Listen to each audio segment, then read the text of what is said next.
ఆత్మమిత్రులందరికీ నమస్కారం అండి. ఈరోజు వీడియోలో మనము అమ్మవారి నవరాత్రులు నేను ఎలా చేసుకుంటానో చెప్తానండి. వీడియో కాస్త లేట్ అయింది, ఏమనుకోకండి. ఈరోజు నుంచి వీడియోలు చేస్తాను. నవరాత్రులు నేను ఎలా చేసుకుంటాను అనేది ఈరోజు చెప్తానండి. ఎందుకంటే ఒక్కొక్కరు ఒక విధంగా చేస్తున్నారు. నాకు కూడా ఒక కమెంట్ వచ్చింది, మీరు ఎలా చేస్తారో చెప్పండి అక్క అని. అందుకు ఈ వీడియో చేస్తున్నానండి. నేనైతే కలశము అనేది ఏం పెట్టనండి, అఖండ దీపం అనేది కూడా ఏం పెట్టేది లేదు. నార్మల్గా నవరాత్రుల్లో 9 రోజులు అమ్మవారికి దగ్గరగా మనస్సులో అమ్మని తలుచుకుంటూ నిరంతరం భక్తి భావనతో ఉండడం చేస్తానండి. యాక్చువల్గా ప్రతిరోజు ప్రతి క్షణం నేను తలుచుకునే ఉంటానండి అమ్మని. ఇప్పుడు అన్నం తినడం ఎలా చేస్తామో, గాలి పీల్చడం ఎలా చేస్తామో, అమ్మని కూడా నేను అలానే రోజు తలుచుకుంటానండి. ప్రతి సెకండ్ తలుచుకుంటాను. ఒక 5 మినిట్స్ అలా పనిలో పడి ఒకవేళ మర్చిపోయినా కూడా మళ్ళీ నేను వెంటనే ఎరుకలోకి వస్తానండి. మళ్ళీ అమ్మ అమ్మ అమ్మ అంటూ ఉంటాను. ఇంకా నామస్మరణం అనేది ఏం కాదు, అమ్మని ఇంకా నాకు అమ్మ అమ్మ అంటుంటానండి. అమ్మకు తెలుసు, నాకు తెలుసు, బట్ ఇది చెప్పుకోవాల్సిన అవసరం లేదు, కానీ ఈరోజు వీడియోలో చెప్తున్నా అండి. ఇంకా నవరాత్రులు అంటే అమ్మకి చాలా దగ్గరగా, ప్రేమగా, కరుణతో, ఇంకా రోజు ఇంకా నిత్యం అమ్మని ఇంకా అమ్మ అమ్మ అని తలుచుకోవడమే ఎక్కువగా ఉంటుందండి. అలా కనెక్ట్ అయ్యి ఉండడం కూడా సాధారణంగా సాధ్యం కాదు. అందరూ అలా చేయలేరు కదండి. మీరు అనుకోవచ్చు, అందరూ అలా ఇట్లా తలుచుకుంటారు, పనులు ఉంటాయి కదా అని. మన పనులు చేస్తూ కూడా అమ్మని తలుచుకోవచ్చు కదండి. అంటే మనకి ఎప్పుడైతే అమ్మ తత్వం మనలోకి వస్తుందో అప్పుడు మనము టోటల్గా ఇంకా అమ్మకి శరణాగతి అవుతాం.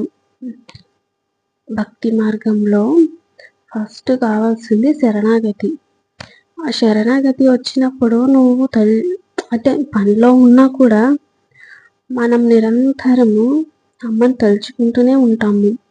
ఆ ఎరుక అనేది రావడం ఎన్నో జన్మల పుణ్యఫలం అండి. ఇప్పటికిప్పుడు అంటే అది కాని పని. మనము ఎన్నో జన్మలను చేసిన పూజ ఫలము, పుణ్యము, కర్మానుసారమే ఇది కూడా. నేను ఎలా చేస్తానో చెప్తానండి. నేనైతే కలుషము వల్ల ఏం పెట్టను, అఖండ దీపం అట్లా ఏం లేదు. రోజు ఫస్ట్ రోజు పటాలంతా క్లీన్ చేసుకొని ఇంకా ఆ రోజు నుంచి స్టార్ట్ చేస్తానండి. 9 రోజులు ఇంకా అమ్మవారికి ఇష్టమైన నైవేద్యాలు పెట్టడం, రోజుకొకటి పెడతానండి. ఆ రోజు ఆ నవరాత్రుల్లో మాత్రం. అంటే ఆ నవరాత్రుల్లో నాకు ఒక మ్యాజిక్ జరుగుతుంది తెలుసా అండి. ఏంటంటే అమ్మ రేపు ఏం పెట్టాలి అనేది నాకు నైట్ కలలో చెప్తారు తెలుసా. ఎట్లా అంటే అమ్మకి పులిహోర తినాలి అనిపించింది అనుకోండి, నేనేమనుకుంటా పెరుగన్నం అట్లా ఏదో పెట్టాలి అని అనుకున్నాను అనుకోండి. నా ఆలోచన తెలుసు కదా అమ్మకి ఏం పెట్టాలో అని. ఇంకా రేపు ఇది పెట్టాలని ప్రిపేర్ అన్ని చేసుకునే ముందు ఇంకా నైట్ కలలో చెప్పేస్తుందండి, ఇట్లా పులిహోర పెట్టాలి నాకు ఈరోజు అని. నేను ఒకవేళ అమ్మ చెప్పినది నేను ఒకవేళ నా అనుగుణంగా రేపు పెట్టుకుందాంలే, ఈరోజు ఇది పెడతానమ్మా అనుకున్నాను అనుకో లోపల, కానీ ఆ ప్రసాదం అనేది నాకే తినాలి అనిపిస్తుంది చూడండి. ఇప్పుడు అమ్మ పులిహోర అయిపోయింది కదా, ఆ పులిహోర నాకు తినాలి అనిపిస్తుంది ఆ రోజు. అట్లా అనిపించేలా చేస్తుందండి. రాత్రి కల్లో చెప్తుంది, బట్ కొంచెం ఒక్కొక్కసారి మనకి మన ఊహ అట్లా అనుకుంటాం కదండి. అట్లా కాకుండా మళ్ళీ అమ్మ నాకు క్లారిటీగా ఇచ్చేస్తుంది, నాకు ఈరోజు ఇది కావాలి అనేసి. అలా చెప్పడం కూడా అమ్మ ఎంత అదృష్టం చెప్పండి. అందుకని అమ్మ ఏం చెప్తే అది మనం పాటిస్తూ, అమ్మకి ఏది ఇష్టమో అది చేసుకుంటూ, అమ్మని తృప్తిపరుస్తూ, అమ్మ భక్తి భావనలో మనం ప్రేమతో చేసినప్పుడు అమ్మ వచ్చి తింటుందా క్వశ్చన్స్ ఉంటాయి కదండి. ఇక దాంట్లోకి సమాధానం చెప్పలేములేండి. కాకపోతే వాళ్ళ సూక్ష్మ రూపంలో వచ్చి తింటారు. అది కూడా మన కర్మానుసారమే. ఇప్పుడు ప్రసాదం ఎందుకు పెడతాము అంటే మనకి కొన్ని కర్మలు ఉంటాయి. ఆ కర్మల ద్వారా ఈరోజు ఇది చెయ్యి అని చెప్తుంది అమ్మవారు. అలా చేయడం ద్వారా ఆ ఘనాలకి, ఇప్పుడు అమ్మవారు కాదు ఘనాలు తీసుకుంటారండి. అమ్మ చుట్టూ ఉన్న శక్తులు ఆ ప్రసాదాన్ని స్వీకరిస్తారు సూక్ష్మ రూపంలో ఖచ్చితంగా. అలా స్వీకరించినప్పుడు ఆ ప్రసాదం కూడా చాలా టేస్టీగా వస్తుంది చూడండి. అలా ఒక్కొక్క రోజు ఒక కర్మానుసారమే ప్రసాదం అనేది మనం తయారు చేయడం జరుగుతుంది. అది తెలిసినా తెలియకపోయినా కొంతమందికి ఇది మాత్రం కరెక్ట్ అండి. ఎందుకంటే అమ్మని చెప్తుంది ఒకసారి. ఇలా చాలాసార్లు నాకు జరిగింది. అందుకని ఇప్పుడు టెంపుల్స్కి వెళ్ళినా కూడా మనము ఏదైనా టెంపుల్స్కి వెళ్ళినప్పుడు ప్రసాదం తీసుకుపోయి ఎందుకు పంచుతామండి? ఇప్పుడు గుళ్ళో ప్రసాదాలు, నైవేద్యాలు, పులిహోర, బెల్లం అన్నం, అలా పరమాన్నం చేసి తీసుకెళ్తుంటారు కదండి.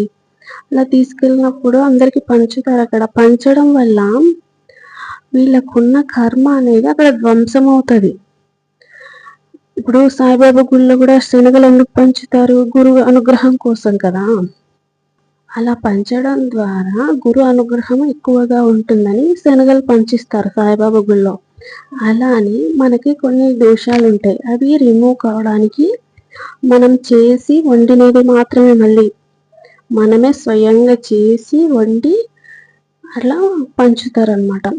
అప్పుడు అలా పెట్టినప్పుడు అక్కడ బయట వాళ్ళకు అదే వచ్చే భక్తులకి వాళ్ళకి పంచుతారు. ఇక్కడ మనం అమ్మకి నివేదన చేస్తాము.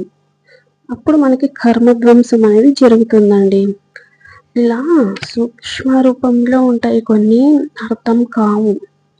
అమ్మ ఎలా చేయాలి అనుకుంటే అలా మనల్ని నడిపిస్తుంది. ఎందుకంటే మనం అమ్మకి శరణాగతి అయ్యాము, అమ్మ పాదాలు పట్టుకున్నాం కనుక.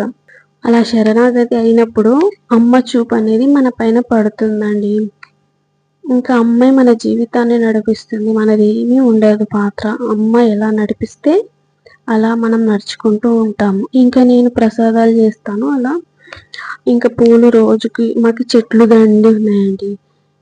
పింక్వి గన్నేర పూలు, నందివర్ధనము, అవి నూర్వరాల పూలు అంటారు చూడండి, గుత్తులు గుత్తులుగా వస్తాయి అవి దండుకునే మాకు చెట్లు. ఇంకా రోజు అమ్మకి ఇష్టమైన పూలు ఎర్రమందారం, ఇంకా పింక్ పూలు ఉంటాయి కదండి, అది ముద్ద పూలు, అది చాలా రోజా పూల్లాగా ఉంటాయి అవి, గిన్నెర పూలు, అవన్నీ అమ్మకు రోజు చాలా ఉంటాయండి మాకు చెట్లకి. అవి అలంకరిస్తాను, ఇంకా నైవేద్యాలు పెడతాను, ఇంకా నిమ్మకాయల దండ వేస్తాను అమ్మ. ఈసారి స్పెషల్ ఏంటంటే అమ్మవారి విగ్రహం తెచ్చుకున్నా అండి.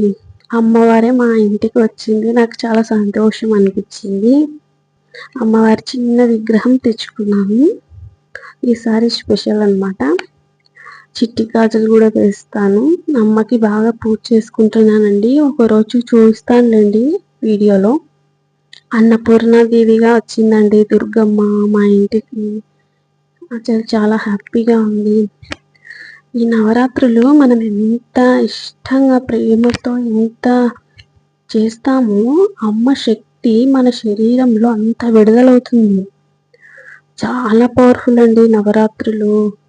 ఆధ్యాత్మికంగా పురోగభివృద్ధి చెందాలనుకున్న వారికి ఈ నవరాత్రులు ఎంత ముఖ్యమో అంటే అసలు ఎంత శక్తి ఉంటుందండి 9 రోజులు. అసలు మనం చెప్పకూడదు, అంత శక్తి ఉంటుంది నిత్యం. ఎందుకు మరి అన్ని చోట్ల నవరాత్రులు, తిరుపతిలో, శ్రీశైలం, అక్కడ విజయవాడలో ఎందుకు అంత చేస్తారంటే అమ్మ శక్తి అంత విడుదలవుతుందండి 9 రోజులు. ఏదైనా దీక్ష పట్టుకొని 9 రోజులు చేసినా చాలు, వాళ్ళకి సిద్ధిచ్చేస్తుంది. ఒక మంత్రం కానీ ఒక మాలలాగా వేసుకోవడం కానీ అలా తపస్సు చేస్తారు కదండి. అట్లా తపస్సు అంటే ఇంకా ధ్యానమే. శరీరానికి చేసేది తపస్సు, ఆత్మకు చేసేది ధ్యానం. అట్లా అన్నమాట. అలా 9 రోజులు కూర్చొని ధ్యానం చేసిన ఒక దీక్ష లాగా ఒక టైంలో కరెక్ట్ టైంకి లేచి ఉదయం 4 గంటలకు లేచి చేయడం, లేదా నైట్ చేసుకోవడం. అలా దీక్షగా ఈ 9 రోజులు చేస్తే ఎంత శక్తి వస్తుందండి. ఈ నవరాత్రుల్లో ఒక్క పూట భోజనం చేయడం ఉత్తమం అండి. మిగతా రోజుల్లో పళ్ళు తీసుకున్నా, అంటే 2 పూటల పళ్ళు తీసుకున్నా, ఒక్క పూట భోజనం చేసి జ్యూస్లు అవి ఎక్కువ తీసుకోండి. ఎందుకంటే అమ్మవారి శక్తి ఎక్కువగా ఇంక్రీజ్ అవుతుంది, పెరుగుతుంది. ఇప్పుడు మనకి శరీరంలో అమ్మ శక్తి ఎక్కువ అవుతుంది. ఎందుకంటే స్తోత్రాలు, అమ్మ పూజ, స్తోత్రాలు చదవడం అవల్ల చేస్తాం కదండి. అందుకోసం స్తోత్రాలు, పూజలు ఈ నవరాత్రిలో ఒక చిన్న మంత్రం తీసుకొని చేసినా సిద్ధిస్తుంది. అంత పవర్ఫుల్ అన్నమాట ఈ నవరాత్రులు అమ్మవారికి. అట్లా అమ్మ శక్తి మన శరీరంలో చాలా ఎక్కువగా వస్తుంది. బాడీ హీట్ అవుతుంది. అందుకు పళ్ళ రసాలు, జ్యూస్లు, చలువ పదార్థాలు తినడం మంచిది. ఇంకా ఒక పూట భోజనం చేసి మిగతా టైంలో టిఫిన్స్ అయినా చేసుకోవచ్చు. అలా కంటిన్యూ చేయండి. నాన్ వెజ్ అస్సలు వండకండి ఇంట్లో కూడా. ఇంకా తప్పదు అనుకున్న వాళ్ళకి ఏం చేయలేం, కానీ అసలు నాన్ వెజ్ వండకూడదు. చాలా నిష్టగా చేయడం వల్ల మనకు అంతే ఫలితం వస్తుందండి. మనం అమ్మకి ఎంత భక్తితో, ఎంత శరణాగతితో చేస్తామో అట్లా అమ్మకి మనకి అంత అనుబంధం అనేది ఏర్పడుతుంది. నిరంతరం అమ్మకి అన్నీ తెలుసు, అన్నీ చూస్తుంటుంది. మీరు ఎలా ఉన్నారు ఏమైనా అంతా అర్థమవుతుంది అమ్మకి. అలా అండి. ఈరోజు ఇంకా ఈ వీడియో ఇప్పుడుతో ఎండ్ చేస్తున్నా అండి. ఇంకేమైనా డౌట్స్ ఉంటే చెప్పండి, కామెంట్ బాక్స్లో చెప్తాను. ఓకేనా అండి. Thank you very much. Thank you అండి. ఇంకా నేను లైవ్ పెడుతున్నా, మెడిటేషన్ చేపిస్తున్నా అక్కడ ఈ నవరాత్రుల్లో. ఎవరైనా జాయిన్ కావాలంటే అవ్వండి. రోజు పెడుతున్నా అండి నవరాత్రుల్లో 9 రోజులు. ఇటు పూజ, అటు మెడిటేషన్ 2 చేస్తున్నా అండి. ఎవరైనా జాయిన్ కావాలంటే కావచ్చండి. ఈ నవరాత్రుల శక్తిని మనం బాగా ఉపయోగించుకోవాలి. అమ్మ శక్తి ఎక్కువ విడుదలవుతుంది. అందుకోసం పూజ చేసేవాళ్ళు పూజ, జపం చేసేవాళ్ళు జపము, ధ్యానం చేసేవాళ్ళు ధ్యానం, ఎలా అయినా మనము అమ్మకి కనెక్ట్ అవ్వాలంతే. ఓకేనా అండి. సరే, thank you very much. Thank you అండి. ఉంటాను. ఓకే.